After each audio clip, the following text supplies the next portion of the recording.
is all about Japanese education by Kadey Burstein. Jaewon Kim. The starting dates and ending dates are different. In Japan, the school year begins in April and ends in March. In America, the school year starts in August or September and ends in May or June. Also, students in Japan have fewer days off than American students. There's no school bus in Japan. In Japanese public kindergarten, parents take their students to school, often with bike. Public elementary school and middle school are close enough for students to walk. In big cities like Tokyo, students are not allowed to take bike to school. In high school in Japan, students need to take the entrance exam to get in, and these schools require students to take a short commute with the subway. Kids in subways can be seen very often in Japan. Starting from middle school, either public school or private school in Japan, students must wear a school uniform. In America, only private school requires school uniform. In Japanese schools, everyone must remove their shoes at the entrance and change into indoor shoes. This is a picture of the indoor shoes. In Japanese elementary and middle school, students and teachers all eat the same school lunch. There are no choices. In most high schools, students and teachers are required to bring packed lunch from home.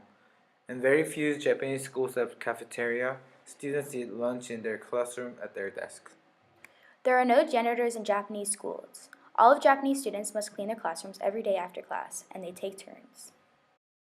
First, students take the National Center test for university admission to see where they stack up and where they can get in. Then take college admission exam to see if they have the right stuff to be a college student. In America, high school students start taking the SATs their mostly junior year. They can take the SAT as many times as they want, and then they apply to colleges. College requires a SAT score, high school GPA, and a few essays. The year of the schooling system in Japan is very similar to that in America. Elementary school is a total of 6 years, middle school lasts 3 years, high school is only 3 years, university is 4 years. 98% of the students in Japan continue on to high school even though it is not mandatory, unlike in America where it is mandatory up until the age of 16. There is 100% enrollment in the compulsory years. After World War II, Japan changed their schooling system. It used to be a 6533 system, and now it is a 6334 system. The compulsory education time period is 9 years, 6 in elementary school and 3 in junior high school. There is 0% illiteracy in Japan. Fun fact, Japan has one of the longest school days in the world, 6 hours. Even after the school day is over, a lot of time children stay at school to do homeworks and drills.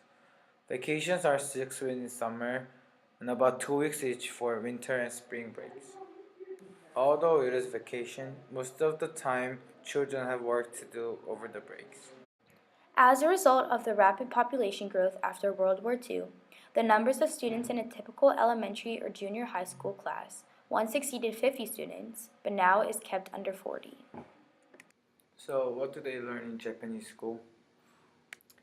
Well, the subjects include Japanese, math, science, social studies, music, crafts, physical education, as well as home economics.